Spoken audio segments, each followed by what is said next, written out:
Hi guys, how's it going? In this video, I'm afraid we're going to have to examine why the government's response to the HGV driver issue is unfortunately bound to fail.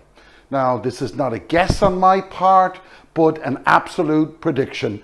And it's a prediction that is held by all, not some, of Michael Gove's arch enemies, i.e. the experts. So let's go.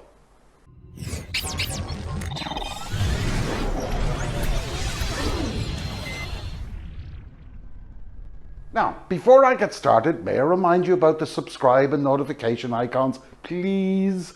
The quicker we get to 10,000 subscribers, the quicker I can stop the bleeding, okay? So, let's face the facts here.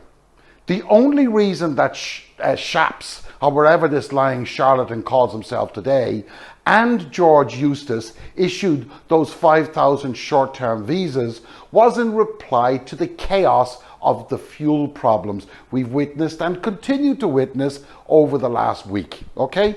But let's not forget that this statement was just 5 weeks ago after a similar statement from the lying charlatan, and it was the complete opposite to the statement they released. And it went like this: I do not support using foreign labour to tackle a long-standing issue in the haulage industry. Leaving the EU has provided us with the opportunity to introduce a new immigration system while building a more resilient domestic workforce.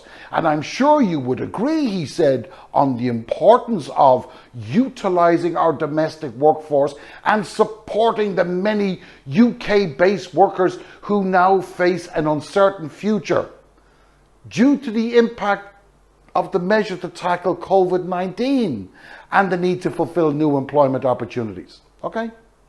Now, you'll notice that there isn't a mention here of Brexit. So, despite what the experts have said, of course, there is, of course, another major problem with this horse manure. And that is what we are going to concentrate on here. We are not going to look at it with Brexit in mind. We're going to completely ignore the stupidity of the ridiculous attempt to conjure up the most half-assed temporary solution, and apart from the fact that it shows the absolute and now obvious desperation of this government to pander to the wishes of some nutjobs within the ERG, that has demonstrated to the world, by the way, in the world of business at least, beyond any reasonable doubt, that the futility of even thinking about investing in the UK is downright stupid. Okay? Now, there are just 3 points that need to be taken note of here. And I'm going to leave aside any disparaging rhetoric of the numpty brigade that now obviously deserves such ridicule. But I'm going to leave that aside for the moment. The first point is this. From the time of the announcement to the publishing of the terms and conditions of the visa leaves any would-be employer with just 9 weeks to A, attract suitable candidates, B, arrange transport, and C, to provide accommodation. Now, I don't know about you, but as these potential candidates will almost certainly be already working in another country, they will have built up holiday pay and will be required to give notice. Okay?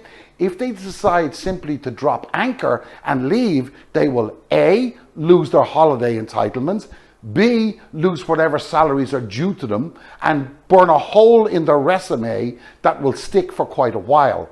Because any employer who views this candidate's resume in January will know full well that they dropped their previous employer like a hot snot out of a dragon and into a manure pit.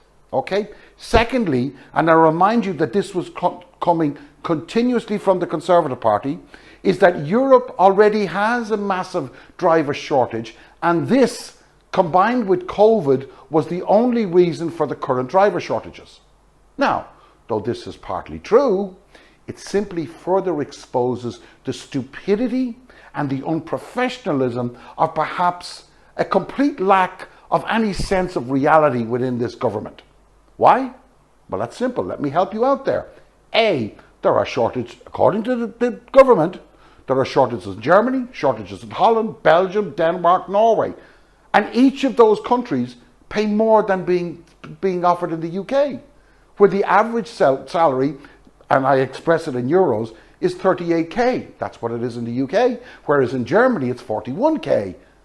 You know, and you know, B, drivers know full well that UK registered vehicles are going to receive more scrutiny from the officials, which is not just a pain in the neck, but it's also a pain in the wallet, okay? Because the drivers ain't moving.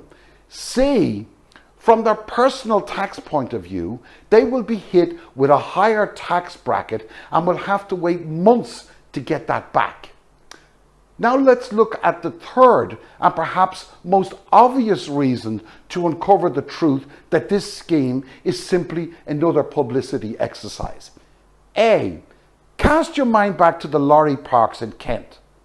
Those parks didn't even have proper toilet facilities. They didn't even have lighting. Well, here's a newsflash for many of you out there. UK drivers have the worst facilities in Western Europe. They do not have anything even close to the highway facilities one finds up and down the length and breadth of, say, Germany or France, Holland, Spain.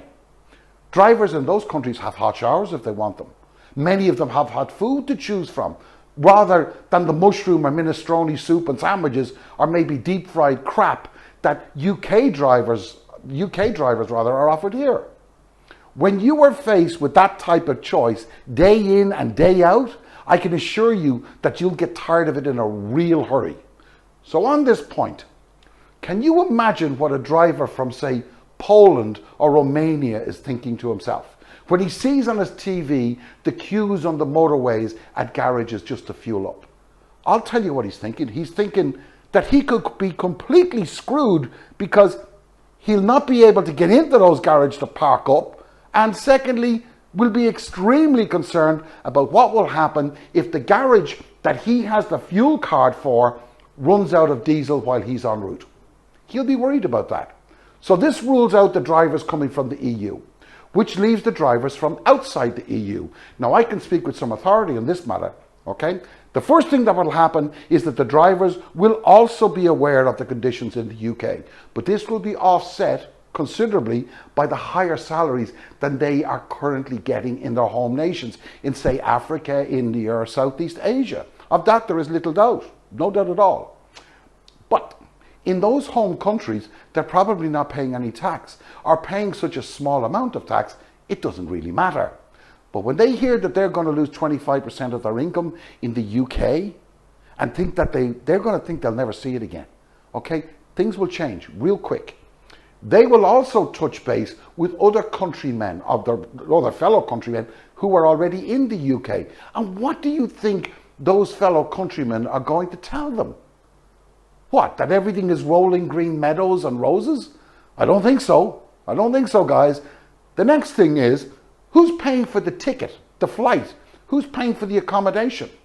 But even assuming that everything is all okay with that, those drivers from outside the EU face a whole different set of circumstances when they begin to work in the UK. And I'll tell you why, okay? Because one, they have to surrender their original license. Two, they have to undergo mandatory tests. But the biggest problem is that the regulations on drivers from outside the UK and the EU vary from country to country. So though you may be able to drive in France on an outside license, you may not be able to drive in Germany. Now, even though you're issued with a UK license, let me assure you, they'll know and they'll check. And Germany, Holland, France, Austria, Switzerland, Italy, Spain, they all have different regulations, okay? But the other issue here is the UK drivers want first crack at the good jobs. And they're not going to give them up that easily, man. Of course, you will also have to remember this, that the jobs that will be offered to those new drivers will be the crappiest of jobs. Because if they were better than those on offer to the local drivers would already have them. And the local employers will not want to go through this whole rigmarole recruitment thing every 9 weeks. Okay, they won't want to do that. Okay, basically this means that these new drivers will not be earning the average salary. they'll only be earning the lowest salary, which creates an even bigger pay gap between the jobs on offer in the EU. So EU drivers are not going to come to the UK because they're going to get a lot more money in the EU with no hassle. Whereas guys outside the EU, they can come in, but they're going to have the crappiest jobs, and they're only here for 9 weeks. So employers have just 9 weeks to advertise, interview, hire, buy tickets, get them over here and get them back. 9 weeks. The decision to come over to the UK is going to take a week, at minimum of a week. Minimum. So now they've got 8 weeks. Guys, it's a bloody mess. It's never going to work. Thanks for watching, and I'll see you on the flip side. Take care.